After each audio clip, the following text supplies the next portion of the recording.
रमेश शर्मा जी वो थोड़ा दूसरा है। मैं आपसे जानना चाहता हूं, उनसे बात की होगी, उनकी सहमति ली होगी, उनसे राय ली होगी, उनके प्रस्ताव पर ऐसा हुआ होगा, सब बात मानी, पर महत्वपूर्ण राजनीति में जनता के बीच क्या संदेश गया वो है। ये बात कल तक किसी के जहन में नहीं थी कि शिवराज सिंह चौहान संसदीय बोर्ड से बाहर कर दिए जाएंगे। ये बात किसी के मन में विचार के तौर पर भी नहीं थी कि केंद्रीय चुनाव समिति का हिस्सा अब शिवराज सिंह चौहान नहीं रहेंगे। जो शख्स 18-19 साल का तकरीबन तजुर्बा मुख्यमंत्री के तौर पर रख लिया है, उस शख्स के संदर्भ में ऐसे व्यवहार की कल्पना जनसाधारण में नहीं थी। क्या आपको नहीं लगता है कि चूक गई भाजपा अपने वरिष्ठ नेताओं का सम्मान संरक्षित करने में? ज्यादा बेहतर तरीका हो सकता था अगर पहले इस विषय के संदर्भ में कोई बात इन नेताओं के द्वारा ही कह दी जाती।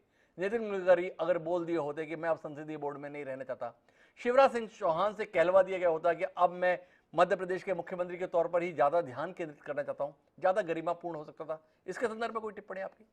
हाँ, इसके संदर्भ में मेरी टिप्पणी यह है कि भारतीय जनता पार्टी के अगर आप वर्किंग देखेंगे तो वहाँ व्यक्ति कभी महत्वपूर्ण नहीं होता। अगर ऐसी टिप्पणियां नितिन गडकरी या शिवराज करते तो कहीं ना कहीं इनका कद बढ़ता और संगठन का कद नीचे होता। संगठन का निर्णय पहले आया, बाद में टिप्पणी आई, इससे संगठन ऊंचा होता है।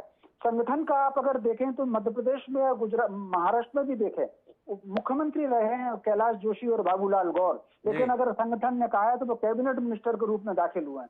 यही नितिन अभी देवेंद्र फडणवीस के साथ हुआ है।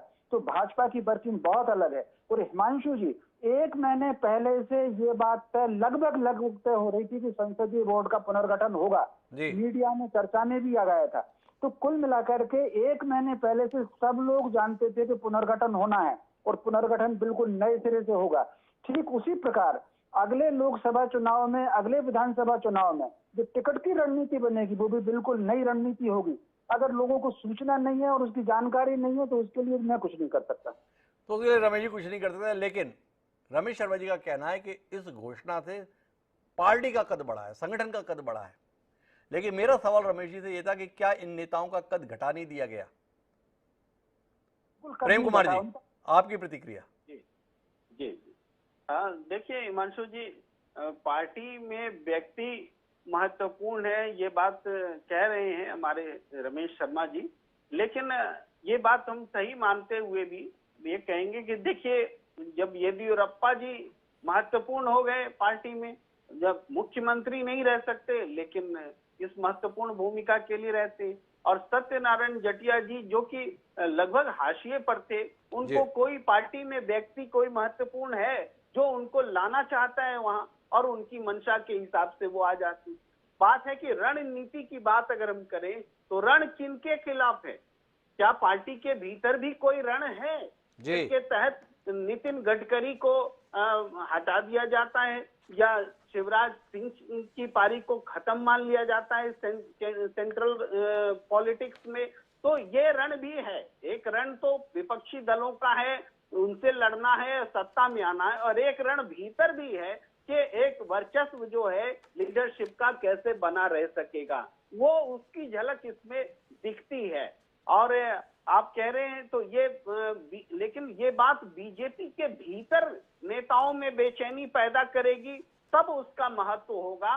बाहर अगर बेचैनी है तो उसका महत्व नहीं है, क्योंकि बीजेपी के भीतर अगर लोग महसूस करेंगे, अगर शिवराज सिंह चौहान महसूस करें कि उनका कद कम किया गया है, तब वो महत्वपूर्ण बात है। अगर नितिन गडकरी महसूस करें कि उनका कद कम किया गया है, अगर वो बोल ही नहीं सकते, अगर वो खामोशी रहना है उनको, तब फिर उनके साथ सही हो रहा है, फिर कोई गलत नहीं हो रहा है। फिर कोई गलत नहीं हो रहा है ये कहना है। लेकिन मैं आपसे एक और बात समझना चाहूंगा प्रेम कुमार जी, क्या आप इसको इस रूप में नहीं देख रहे हैं परिवर्तन को कि इस पार्टी में अनुशासन का महत्व है? पार्टी के फैसलों को अगर आप शिरोधार्य मानते हैं तो आप फिर मौका पा सकते हैं। बीएस येदियुरप्पा, उनकी अनिच्छा के बावजूद भी मुख्यमंत्री पद से हटाया गया, उन्होंने उस फैसले के खिलाफ बगावत नहीं की। आज पार्टी की सर्वोच्च संस्था का सदस्य बनकर हमारे बीच में है। सर्बानंद सोनोवाल 5 साल मुख्यमंत्री रहने के बाद और जीत